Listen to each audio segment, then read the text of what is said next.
सारण का सांसद रहा हूं, छपरा का सांसद रहा हूं, मेरी लड़ाई बहुत ताकतवर लोगों से हुई है, लेकिन एक सीमा के नीचे मेरे जिला में कोई नहीं गया। और मैं उन लोगों का नाम नहीं लेना चाहता हूं। मैं इतना जरूर कबूल करूंगा कि एक आपराधिक रूप से कभी किसी ने पॉलिटिक्स नहीं किया मेरे जिला में, और मैं उन लोगों का आभार व्यक्त करता हूं जो सीमा। तो ये चलिए आप इनका एक पृष्ठभूमि देखिए, और ये पत्रकारों के लिए है। जब आप ऐसे व्यक्तियों का 70 धाराएं हैं 31 केसेस में, और ये डकैती का है, राइटिंग का है, आर्म्स का है, थेफ्ट का है, कॉन्स्पिरेसी का है, क्रिमिनल इंटिमिडेशन का है, एब्डक्शन का है, ब्राइबरी का है, पब्लिक ऑर्डर, शायद सीआरपीसी और आईपीसी का कोई धारा बचा नहीं है जो हमारे मित्र के नाम पर नहीं है, लेकिन सब लोग भूल गए हैं। और पिछले 30 साल में ये सभी कई केसेस चार्जशीट हो चुके हैं, कई के कॉग्निजेंस हो चुके हैं, कई पर अब भगवान जाने कैसे कोई। और मैंने खंगाल डाला पूरी दुनिया के राजनेताओं के इतिहास को, पूरी दुनिया में, और मैं न Guinness book of world record में, न Limca book of world record में, कोई भी दुनिया का ऐसा पॉलिटिशियन नहीं होगा जिसकी ये आपराधिक भूमि हो, आपराधिक बैकग्राउंड। मुझे बहुत खराब लगता है, उनके ही परिवार हैं, बच्चे हैं, लेकिन मैंने उनको बुलाया नहीं था अपने यहाँ। मैंने उनको नहीं कहा था कि मेरे यहाँ आकर के कीजिए, मैंने कोई गलती नहीं की थी उस विषय पर भी। और मैं अपोलोजेटिक नहीं हूं, मैं दावे के साथ कह रहा हूं कि मैंने, तो इतना आपराधिक मामला, कोई भी धारा नहीं बचा है अगर ध्यान से देखेंगे, और वो सब छिपा हुआ है, कोई जानता नहीं है। केसों का धारा अगर आप ध्यान से पढ़ेंगे, कोई धारा ऐसा नहीं बचा है। नया सीआरपीसी और नया आईपीसी लिखना पड़ेगा किसी व्यक्ति के पृष्ठभूमि को बताने के लिए कि आखिर ये व्यक्ति है कौन, और क्यों छिपा हुआ है इस प्रकार से, और क्यों छिपा रखा है लोगों ने, और क्यों इसकी चर्चा नहीं करते हैं। मैं अगर अपराध करूं तो रात्र भर हम लोग सो नहीं पाते हैं, और इस प्रकार का, और इसमें कितने लोगों का दमन हुआ, कितना, मैं ये नहीं जाऊंगा, इसको मैं भी छोड़ देता हूं, क्योंकि इसके बाद के अगर तथ्य मैं आपके पास लाऊं तो आप दंग हो जाएंगे। आगे का इंतजार कीजिए, हम सब लेके आएंगे, क्योंकि मैं जानता हूं कि किसी राजनीतिक अपराधी से लड़ना कितना कठिन होता है।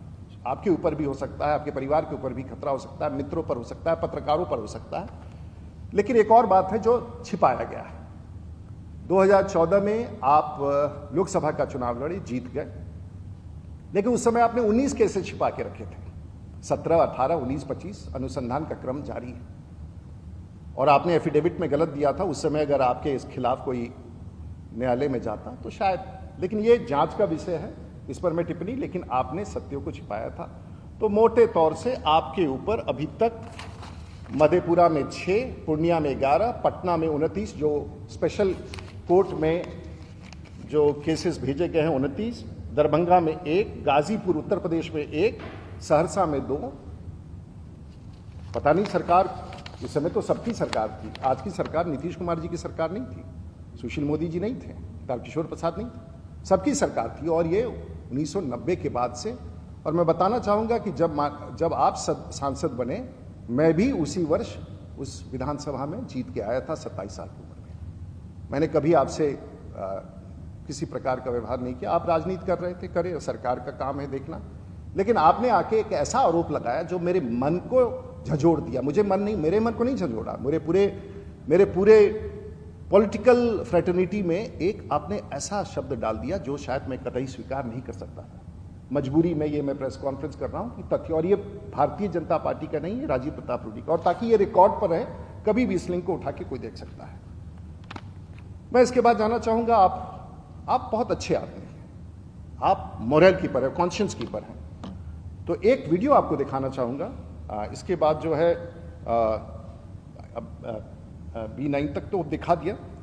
आप गालियां निकालते हैं, आप किसको छोड़ते हैं, सब खराब है। ये पूरा डॉक्यूमेंटेड है, किसी को आपने नहीं छोड़ा है, सरकार में, सरकार के बाहर में। मैं नहीं बोलना चाहूंगा किसका, ये पूरा लिस्ट है।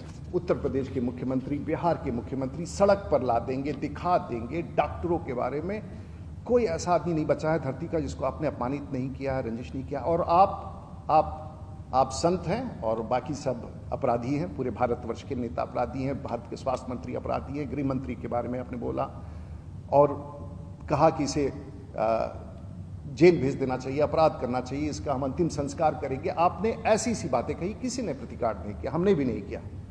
लेकिन कहीं ना कहीं तो किसी को जवाब देना था कि आपका ये नहीं चलेगा। ये पूरा डॉक्यूमेंट है, आप उनके फेसबुक पर जाके देखिए कि देखिए, आपको अच्छा लगता होगा। लेकिन जिन लोगों ने इनको एक चित्रण किया उनके बारे में बता चाहूँ।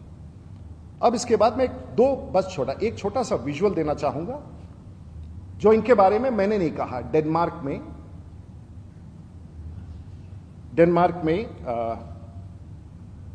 डेनमार्क में किसी ने जाने के बाद, ये गलत हो सकता है लेकिन मैं नहीं जानता हूं कि अर्णब गोस्वामी इतना बड़ा गलती क्यों करेंगे।